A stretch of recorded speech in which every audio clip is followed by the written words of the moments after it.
आज का जो वीडियो है वह भारतीय संस्कृति भारतीय सभ्यता के लिए अति महत्वपूर्ण वीडियो है। तो आपको आज के वीडियो को अंत तक देखना है, क्योंकि आज के वीडियो में मैं आपको बताने वाला हूं कि इलाहाबाद हाई कोर्ट के द्वारा एक महत्वपूर्ण फैसला सुनाया गया है। फैसला है दर्शकों कि समलैंगिक विवाह जो है वह मान्य है अथवा नहीं है। तो दर्शकों, सबसे पहले हम समझ लेते हैं कि समलैंगिक विवाह क्या होता है।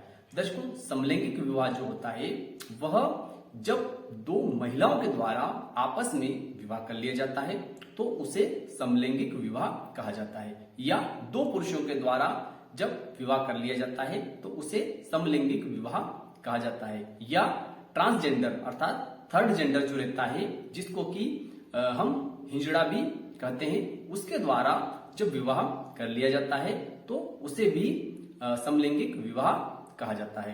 तो इसी प्रकार का एक मामला माननीय उच्च न्यायालय इलाहाबाद के समक्ष आया था, जिसमें कि माननीय उच्च न्यायालय ने उस प्रकरण में किस प्रकार से आदेश पारित किया, उसी को आज हम इस वीडियो के माध्यम से समझने वाले हैं। नमस्कार दर्शकों, मैं हूं भगवती प्रसाद पुरोहित एडवोकेट और आप देख रहे हैं यूट्यूब का कानूनी ज्ञान चैनल। दर्शकों, आपने अभी तक हमारे चैनल को सब्सक्राइब नहीं किया है तो चैनल को सब्सक्राइब कर दीजिए, बेल आइकन को प्रेस कर दीजिए और इस वीडियो को तो आप फटाफट लाइक कर दीजिए, क्योंकि इस चैनल के माध्यम से आपको मिलती है कानून की जानकारी और वह भी सरल और आसान भाषा में।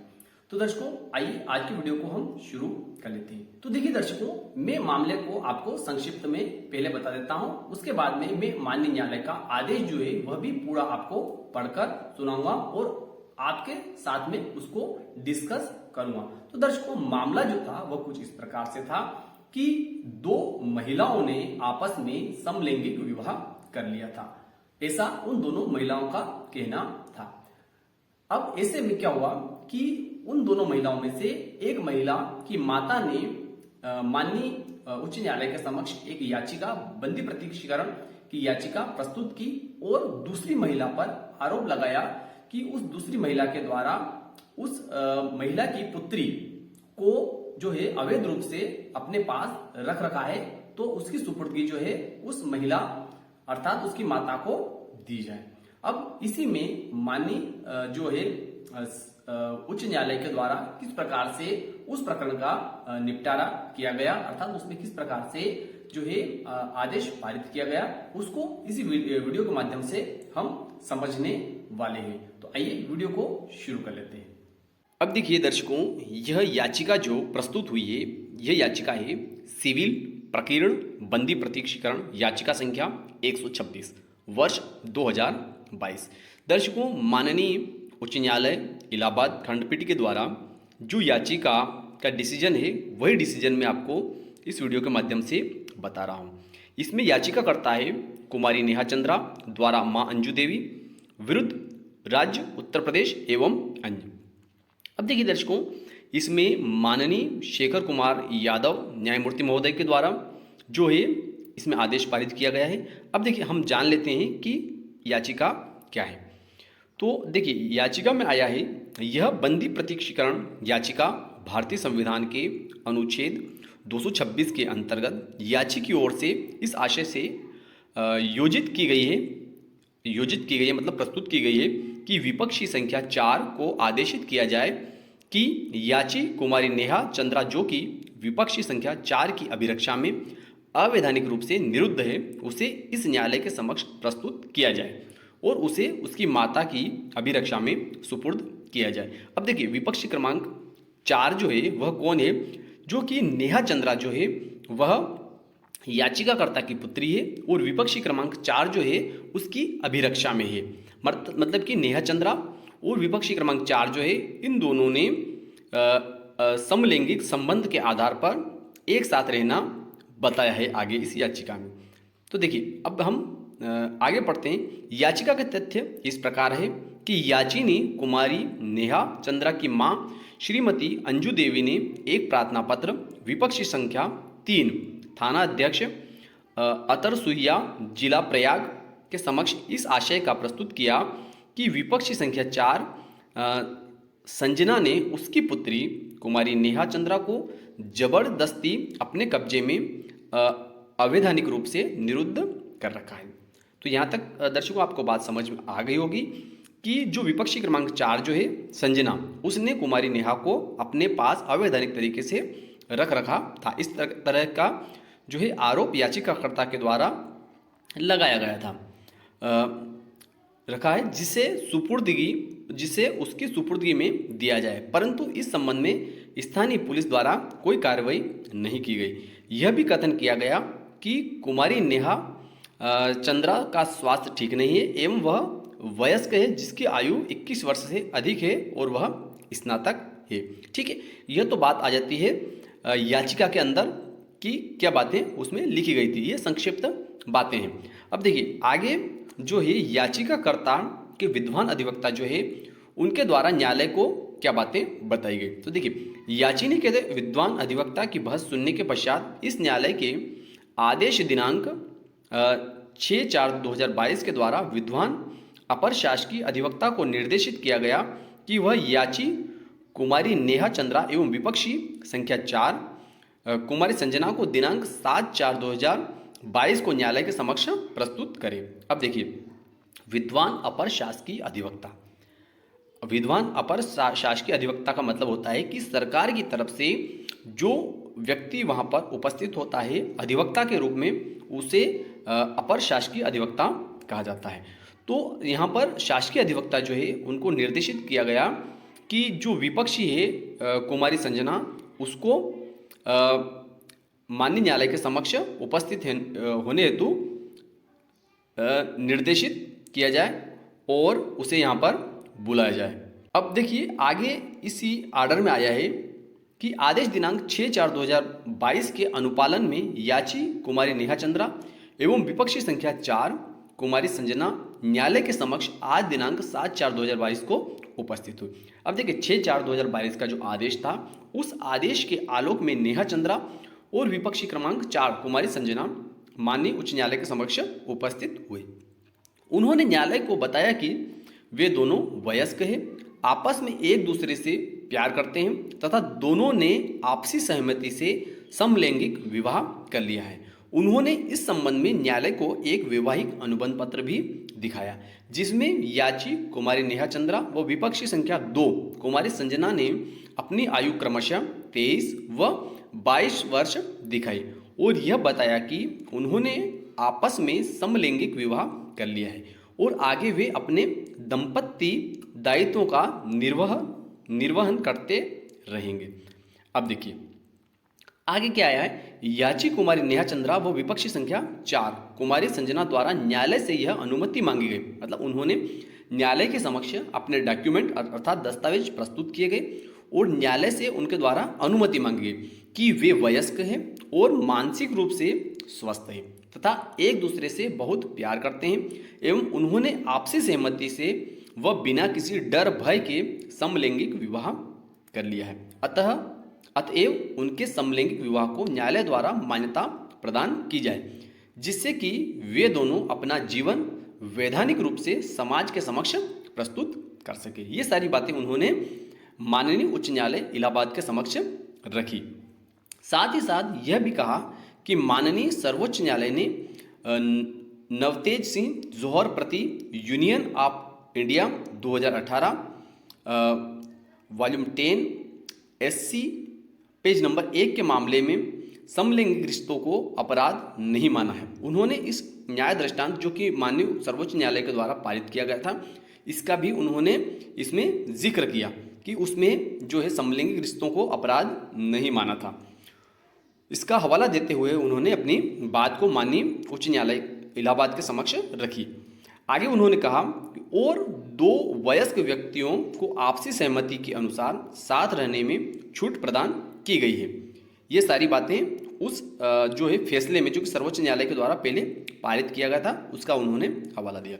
उनके द्वारा आगे यह भी कहा गया कि हिंदू विवाह अधिनियम में 2 लोगों की शादी करने की बात कही गई है परंतु समलैंगिक विवाह का विरोध नहीं किया गया है। अतएव उनके समलैंगिक विवाह को मान्यता मिलनी चाहिए। यह भी कहा गया कि संविधान में प्रदत्त मौलिक अधिकारों के तहत समानता के आधार पर भी उन्हें भारतीय संविधान के अनुच्छेद 14, 16 एवं 21 के अंतर्गत मौलिक अधिकार प्राप्त है, अतः उनके समलैंगिक विवाह को वैधानिक अधिकार मिलना चाहिए। उन्होंने संविधान के अनुच्छेद 14, 16 और 21 का हवाला देते हुए उन्होंने कहा कि यह उनका एक संवैधानिक अधिकार भी है, समलैंगिक विवाह करना। यदि उन्हें समलैंगिक आगे उन्होंने कहा यदि उन्होंने समलैंगिक विवाह का अधिकार नहीं मिलता है तो भारतीय संविधान में मिले मौलिक अधिकार का हनन होगा। विश्व के उन्होंने अपने तर्क में यह बात भी रखी कि विश्व के 25 देशों से अधिक देशों ने समलैंगिक विवाह को मान्यता प्रदान की है। ये सारी बातें उनके द्वारा अर्थात जिन्होंने समलैंगिक विवाह कर लिया था दोनों लड़कियों ने, उनके द्वारा मान्य न्यायालय के समक्ष रखी। अब देखिए, अब सरकार की ओर से इस याचिका में अपने क्या तर्क रखे गए उनकी अब हम आगे बात कर लेते हैं। देखिए, विद्वान अपर शासकीय अधिवक्ता श्री लालमणि सिंह एवं श्री SB मौर्य जो कि शासकीय अधिवक्ता है, जो कि शासन की तरफ से अपना पक्ष रख रहे हैं इस याचिका के संबंध में। मौर्य ने उक्त पर निम्न आपत्ति उठाई है। उक्त से मतलब है कि जो बातें उन दोनों लड़कियों के द्वारा जिनके द्वारा समलैंगिक विवाह किया गया था उनके द्वारा माननीय न्यायालय के समक्ष रखी थी, उन बातों पर जो है शासकीय अधिवक्ता जो है इनके द्वारा क्या आपत्ति ली गई। आपत्ति उठाई गई कि यह भारत देश है जहां भारतीय संस्कृति, धर्म एवं भारतीय विधि के अनुसार देश चलता है। यहाँ पर विवाह को एक पवित्र संस्कार माना गया है, जबकि अन्य देशों में विवाह एक अनुबंध है। ये बातें शासकीय अधिवक्ता ने शासन की तरफ से माननीय न्यायालय के समक्ष रखी। भारतवर्ष में विवाह के समय हिंदू स्त्री पुरुष भगवान व अग्नि को साक्षी मानकर शपथ लेते हैं कि वह जीवन पर्यंत एक दूसरे के सुख दुख में शामिल होंगे। हिंदू विवाह आगे उन्होंने कहा हिंदू विवाह अधिनियम में भी विवाह हेतु एक स्त्री व एक पुरुष की बात कही गई है। स्त्री पुरुष के अभाव में विवाह भारतीय परिवेश में किसी भी प्रकार से स्वीकार नहीं किया जा सकता। उन्होंने आगे कहा क्योंकि यह भारतीय पारिवारिक संकल्पना से परे है। उन्होंने हवाला दिया हिंदू विवाह अधिनियम 1955, विशेष विवाह अधिनियम 1954 एवं विदेशी विवाह अधिनियम 1969 में भी कहीं समलैंगिक विवाह की अनुमति नहीं दी गई है। यहाँ तक कि मुस्लिम, बौद्ध, जैन, सिख आदि धर्म में भी समलैंगिक विवाह को मान्यता नहीं दी गई है। देखिए, जो शासकीय अधिवक्ता है उनके द्वारा माननीय उच्च न्यायालय के समक्ष इस संबंध में भी कहा गया कि भारतीय सनातन विधि के अनुसार 16 प्रकार के संस्कार बताए गए हैं, जिनमें गर्भावस्था से लेकर अंत्येष्टि संस्कार शामिल है। गर्भावस्था में शिशु के उत्पन्न होने से और उसके मरण तक के सभी प्रकार के संस्कार बताए गए हैं, जो निम्न प्रकार से है। इस प्रकार से उनके द्वारा 16 संस्कारों को भी माननीय न्यायालय के समक्ष रखा, जिसमें कि पहला था गर्भाधान संस्कार, दूसरा पुंसवन, फिर है सीमांतोन्नयन, जात कर्म, नामकरण, निष्क्रमण, अन्नाप्राशन, चूड़ाकर्म, विद्यारंभ, कर्णवेद, यज्ञोपवीत, वेदारंभ, केशांत, समावर्तन, विवाह और अंतिम जो संस्कार है वह है अंत्येष्टि संस्कार। देखिए, आगे जो शासकीय अधिवक्ताओं ने जो अपना पक्ष रखा सरकार की तरफ से, उनका कहना था कि आगे यह भी कहा गया कि इस प्रकार उक्त 16 संस्कारों में स्त्री पुरुष की अहम भूमिका दर्शाई गई है और स्त्री पुरुष के अभाव में उक्त संस्कार पूर्ण नहीं हो सकते। शिशु के उत्पन्न न होने की दशा में कोई भी संस्कार संभव नहीं है, ऐसा माननीय उच्च न्यायालय के समक्ष अधिवक्ताओं ने सरकार के पक्ष के रूप में कहा।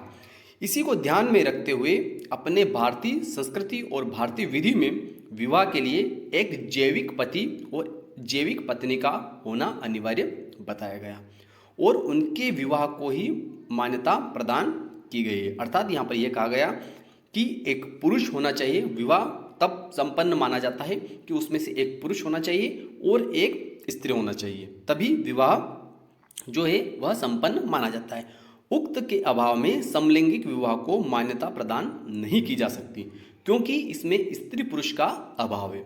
यहाँ पर स्त्री पुरुष का अभाव है से मतलब ये है कि यदि दोनों स्त्रियां आपस में विवाह कर रही है तो उसमें पुरुष का भी अभाव है, और जब दो पुरुष आपस में विवाह कर रहे हैं तो वहाँ पर स्त्री का अभाव है, और न ही वे संतान उत्पन्न कर सकते हैं। और जब एक दूसरे का अभाव रहता है कि जब पुरुष पुरुष विवाह करते हैं या स्त्रियां स्त्रियां विवाह करती है तो वे दोनों जो है इस प्रकार के विवाह करने वाले लोग जो है वे संतान उत्पन्न नहीं कर सकते।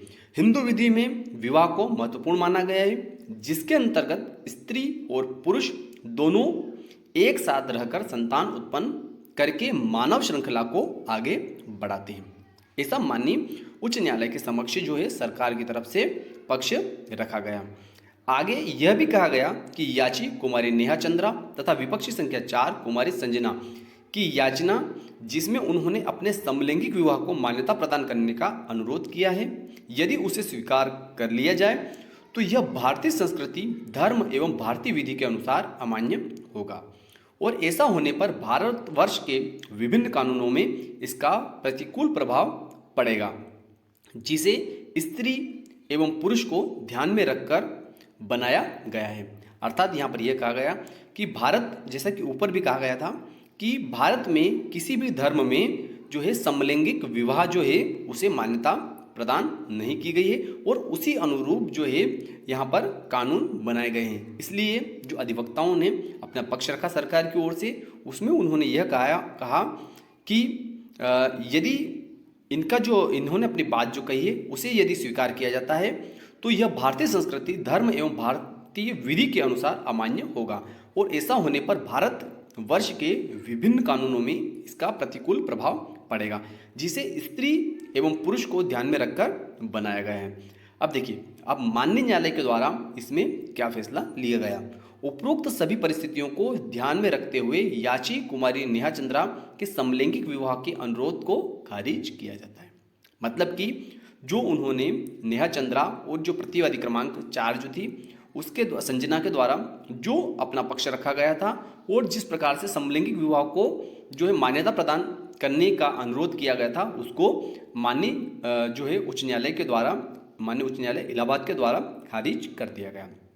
उपरोक्त टिप्पणी के साथ यह बंदी प्रत्यक्षीकरण याचिका अंतिम रूप से निस्तारित की जाती है। अर्थात बंदी प्रत्यक्षीकरण याचिका जो है उसका उन्होंने निपटारा कर दिया, अर्थात उसमें अंतिम फैसला प्रदान कर दिया कि इस प्रकार के विवाह से यदि कोई व्यक्ति साथ में निवास करता है तो जब विवाही जो है वह मान्यता प्राप्त किए जाने योग्य नहीं है, वह विवाही जो है अवैधानिक है, तो इस प्रकार से साथ में रहने का कोई औचित्य नहीं है।